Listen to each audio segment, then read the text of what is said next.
오늘 본문은 새 하늘, 새 땅에 대한 하나님의 예고의 말씀입니다. 새로운 시대가 열린다. 여러분, 이 말은 듣기만 해도 너무나도 좋죠. 오늘 우리나라도 광복을 맞이한 지 76주년이 되었는데요. 이 해방의 소식을 처음 들었을 때, 그때 우리나라 민족들은 정말 말로 표현할 수 없을 정도로 기뻤을 것 같습니다. 이사야 선지자도 마찬가지입니다. 그동안 이스라엘 민족에게 이 멸망만을 예언했지만 이제 희망과 축복을 선포하고 있습니다. 전하는 이사야 선지자나 듣는 이스라엘 민족들이나 너무나도 행복했을 것 같습니다. 그 나라 어떠한 나라입니까? 장차 모든 악이 다 제거가 되고 하나님의 은혜로 새롭게 된 이 선민들 앞에 펼쳐지게 될 그 세상, 새 하늘과 새 땅이 어떠한 곳인지, 또 그곳에서 어떤 축복을 누리게 될 것인지 오늘 본문은 우리에게 말씀해 주고 있는데요. 제가 5가지로 한번 요약을 해봤습니다.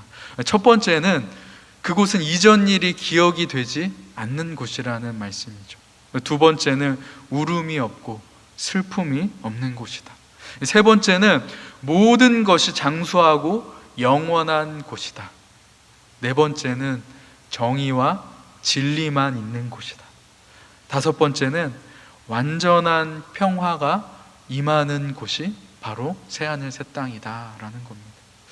사랑하는 여러분, 이 축복이 우리에게도 동일하게 펼쳐지게 될 것임을 믿습니다. 먼저 첫 번째로, 여러분, 새하늘 새 땅에는 이전 것이 기억이 나지 않는다. 오늘 본문은 말하고 있습니다. 그러니까 지금의 이 세상을 고치는 것이 아니라 하나님께서는 완전하게 새롭게 만드는 그 새 땅, 새 하늘을 우리에게 주시겠다라고 이렇게 약속을 하는 것입니다. 완전한 재창조가 일어나게 되는 거예요. 그래서 본문에는 17절, 18절에 이 3번이나 창조하다라는 단어가 사용이 되고 있는데, 이 단어는 창세기 1장에 창조하다라는 그 동사가 그대로 사용이 되고 있습니다. 이 신적 동사라고 하는데요. 완전히 새로운 창조가 일어난다라는 것이죠. 이 새하늘과 새 땅에는 그래서 이전 것이 기억이 되지 않는 겁니다. 여러분, 우리 삶 가운데도 종종 그런 때가 있지 않습니까? 지워버리고 싶은 일들, 지우고 싶은 과거들, 사건들, 그런 것들이 있을 겁니다. 그런데 여러분 어떻습니까? 아무리 지우고 싶어도 그것이 지워집니까? 그러지 않습니다. 만약에 그것을 지워버릴 수 있다라고 한다면 아마 너무나도 기쁠 것입니다. 새하늘 새 땅에는요, 기억이 되지 않는데, 뭐가 기억이 되지 않는 거냐면 우리의 죄된 모습들이 기억이 되지 않는다라는 겁니다. 불순종의 모습들이 기억이 되지 않는다라는 거예요. 그러니까 여러분, 얼마나 그것이 큰 축복이겠습니까? 이 땅은 우리의 죄를 기억합니다. 우리의 약함, 우리의 부끄러움, 우리의 실수들을 이 땅은 다 기록한다라는 거죠. 그래서 우리를 낙심하게 만든다라는 거예요. 그래서 우리를 시험에 들게 만들고 또 기회조차 주지 않는 것이 이 땅이에요. 그런데 우리 하나님께서는요, 다시 기회를 주시는데, 너 이전에 잘못했지만 내가 한번 봐줄게, 이런 것이 아니라 완전히 잊어버리신다라는 것이죠. 사랑하는 여러분, 새하늘 새 땅이 임하면 놀라운 일이 벌어진다라는 거죠. 그래서 우리가 이전 일 때문에 전전긍긍하고 힘들어할 필요가 없다라는 것이죠. 여러분, 이 땅에서 후회되는 일들이 있습니까? 안타까운 일들이 있습니까?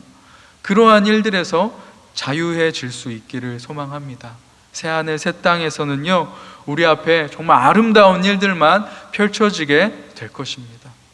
그날을 여러분 기쁨으로 소망하면서 매일매일을 우리 살아가실 수 있기를 원합니다. 그리고 그 새하늘 새 땅은요, 기쁨과 즐거움만이 가득한 곳이다 라고 말합니다. 울음이 없고 절망이 없는 곳이 바로 그곳입니다. 여러분, 하나님께서 새하늘과 새 땅을 만드시는 이유가 무엇일까요? 왜 그 새하늘 새 땅을 만드는 겁니까?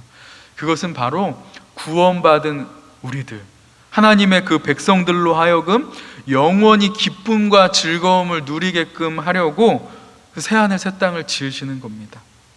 그럼 아버지가 언제 기쁩니까? 자식이 기쁠 때 부모님은 기쁨이 되죠. 그래서 부모님이 존재하는 이유는 자식을 위해서 존재한다라고 말할 수가 있습니다. 하나님도 마찬가지라는 거죠. 하나님은 오늘 본문에서 이렇게 말씀합니다. 내가 예루살렘을 즐거워하나니 하며 나의 백성을 기뻐하리니, 이렇게 말씀하고 있죠. 우리는 하나님이 기뻐하는 존재라는 거예요. 우리가 하나님께 얼마나 소중한 존재인지 여러분 잊지 마시기를 바랍니다. 하나님께서 새하늘 새 땅을 만드는 이유는 바로 우리의 기쁨을 위해서 그러한 것을 만든다라는 것이죠. 이 은혜, 여러분, 하나님께서 우리를 위해서 그 나라를 준비하고 계십니다. 그렇다면 여러분, 우리가 그 새하늘 새 땅에 들어가 존재라는 게 분명하죠. 그에 합당한 삶을 이 땅에서 우리는 살아가면 되는 거예요. 이 세상에 얽매여서 초라하고 정말 무기력하게 연약하게 좌우로 요동하면서 사는 삶이 아니라 새하늘 새 땅이 나에게 준비되어져 있다, 이 당당한 삶을 우리가 이 땅에서도 살아가면 되는 줄 믿습니다. 슬픔과 고통이 없는 그 나라가 우리에게 예비되어져 있습니다. 우리가 그 나라에 들어갈 것이 분명합니다. 여러분, 그 나라를 사모하면서 당당한 삶을 살 수 있기를 다시 한번 축복합니다. 그리고 여러분, 새하늘 새 땅에는 오늘 또 한 가지 우리에게 말씀하고 있는 게 있는데요, 장수하게 된다는, 영원하게 되는 축복이 있다는 것이죠. 본문에서는 100이라는 숫자를 이야기하고 있는데 성경에서 100이라는 숫자는 완전수입니다. 영원함을 상징하는 것이죠. 그래서 본문에 100세가 되지 못하여 죽는 자는 저주받은 자라, 이렇게 말하고 있는데 새하늘 새 땅에서는 저주받은 이 사망의 권세에 얽매인 자가 없다라는 것이죠. 새하늘 새 땅에서는 하나님의 백성들이 영원토록 살게 된다라는 것이죠. 이것이 하나님의 목적입니다. 이미 우리는 사망 권세를 이겼습니다. 예수님께서 십자가에서 죽으시고 부활로 그 죽음을 이기심으로 말미암아서 우리 모두가 다 함께 더불어서 사망 권세를 이기게 되었습니다. 이제 우리에게는 여러분, 새하늘 새 땅이 준비가 되어져 있는 존재예요. 그곳은 영원하다라는 것입니다. 이 세상에서 우리가 살아가면서 어려움이 있을 수 있습니다. 때때로 고통스러운 일도 있죠. 하지만 여러분, 모든 것의 끝에는 우리에게 승리가 주어져 있습니다. 영원한 삶이 우리에게 예비되어져 있다는 거죠. 여러분, 우리가 이 땅에서 왜 어렵고 전전긍긍하면서 삽니까? 잠깐 사는 이 세상에서 무언가 얻어보려고, 좀 좋은 위치에 올라가 보고 좀 누려보려고 하는 마음 때문에 우리가 이렇게 전전긍긍하죠. 근데 여러분, 이 땅은 잠시 잠깐의 세상입니다. 영원한 그 하나님의 나라를 바라보며 살아가실 수 있기를 소망합니다. 그 새하늘 새 땅에서 영원한 삶이 우리에게 준비되어져 있습니다. 여러분, 우리는 영원한 삶을 준비하는 그러한 인생을 이 땅에서 살아가야 되는 줄 믿습니다. 네 번째 축복은, 이 천국은 정직, 진실이 철저하게 지배하는 곳이라는 말씀입니다. 정의와 진리만이 있는 곳이 바로 천국이라는 것이죠. 오늘 본문의 21절과 22절 말씀을 다시 한번 읽어보겠습니다. 그들이 가옥을 건축하고 그 안에 살겠고 포도나무를 심고 열매를 먹을 것이며 그들이 건축한 데에 타인이 살지 아니할 것이며 그들이 심은 것을 타인이 먹지 아니하리니 이는 내 백성의 수완이 나무의 수완과 같겠고 내가 택한 자가 그 손으로 일한 것을 길이 누릴 것이며. 아멘. 이 본문의 말씀은 어찌 보면 당연한 말씀인 것 같습니다. 그런데 이 당연한 말이 이 땅에서는 그대로 적용되지 않는 일들이 너무나도 많이 있습니다. 천재지변 때문에 이러한 일이 일어날 수가 있습니다. 하지만 힘 있는 자들이, 가진 자들이, 권력 있는 자들이 이 법을 악용하여서 남의 것을 빼앗고, 약하고 무력한 자들이 자기가 수고한 것을 얻지 못하도록 할 때도 많이 있습니다. 자기가 지은 집에 살지 못하게 될 때도 있고, 자기가 심은 나무의 열매를 얻지 못하게 되는 일들이 우리 주변에 허다하게 일어나고 있는 일입니다. 그래서 오늘 본문에서 하나님은요, 하나님이 원하는 세상이 어떠한 세상인지를 우리에게 분명히 보여주고 있습니다. 하나님께서 새롭게 지으시는 그 새하늘 새 땅은 거짓과 불의와 부정이 자리할 수 없는 곳이다 라는 말씀입니다. 오직 정의와 진리와 정직만이 가득한 곳이죠. 수고한 사람이 그 대가를 정직하게 받을 수 있는 곳, 의로운 사람들이 정직하게 땀 흘리며 정말 노력한 그대로 인정받는 곳이 바로 하나님이 세우실 새하늘과 새 땅이라는 것이죠. 사랑하는 여러분, 그 나라를 소망할 수 있기를 원합니다. 그 나라는요, 완전한 평화가 임하는 복이 또 있는 나라입니다. 약육강식이라고 하죠. 이 땅의 체계는 약육강식의 체계입니다. 그런데 하나님의 나라는 그렇지 않다는 것이죠. 평화롭습니다. 원수가 없는 곳임을 오늘 이사야 선지자는 다시 한번 말씀하고 있습니다. 이 말씀은 여러 번 반복하고 있는데요, 모든 피조물이요, 평화롭고 좀 아름답게 공존하는 그 세상을 오늘 말씀하고 있습니다. 이리와 어린 양이 함께 먹는다. 여러분, 정말 모든 것이 평화로운 그 세상을 말씀하고 있습니다. 이 아름다운 곳, 복된 곳, 이 새하늘 새 땅이 여러분 우리에게 예비되어져 있습니다.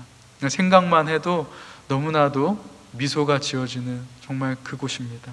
근데 여러분, 이 새하늘 새 땅이 복된 이유, 정말 가장 큰 이유는 무엇이냐면 오늘 24절에 나와 있습니다. 우리 24절의 말씀을 한번 같이 읽도록 하겠습니다. 그들이 부르기 전에 내가 응답하겠고 그들이 말을 마치기 전에 내가 들을 것이며. 아멘. 여러분, 우리 하나님께서 우리의 음성에 귀를 기울이시는데요, 정말 친밀한 모습을 오늘 보여주고 있습니다. 많은 축복들이 있지만 이것이 가장 큰 축복이라는 것이죠. 새하늘 새 땅에서는 내가 하나님을 부르기 전에 하나님께서 응답하시고요, 먼저 들으신다는 겁니다. 이 관계는요, 태초에 하나님께서 아담과 함께 하셨던 그때보다도 더 친밀함을 이야기하고 있는 것입니다. 얼마나 좋을까요? 내 모든 음성을 다 들어주시고 응답해 주시는 하나님, 우리를 진심으로 귀하게 여기시고 소중하게 바라보시는 그 하나님과 막힘이 없는 곳입니다. 온전한 교제가 있는 곳이 바로 새하늘 새 땅입니다. 이 천국을 여러분 사모하기를 소망합니다. 그리고 이 천국을 이 땅에서도 체험할 수 있기를 간절히 소망합니다. 어떻게 체험할 수 있을까요? 우리가 범죄하지 않고 정말 하나님의 나라의 그 의를 구하면서 하나님이 기뻐하시는 일을 행하며 나아간다면, 그리고 하나님을 인격적으로 친밀하게 내 삶에 모셔드린다면, 여러분, 이 새하늘 새 땅을 우리는 경험하게 될 것입니다.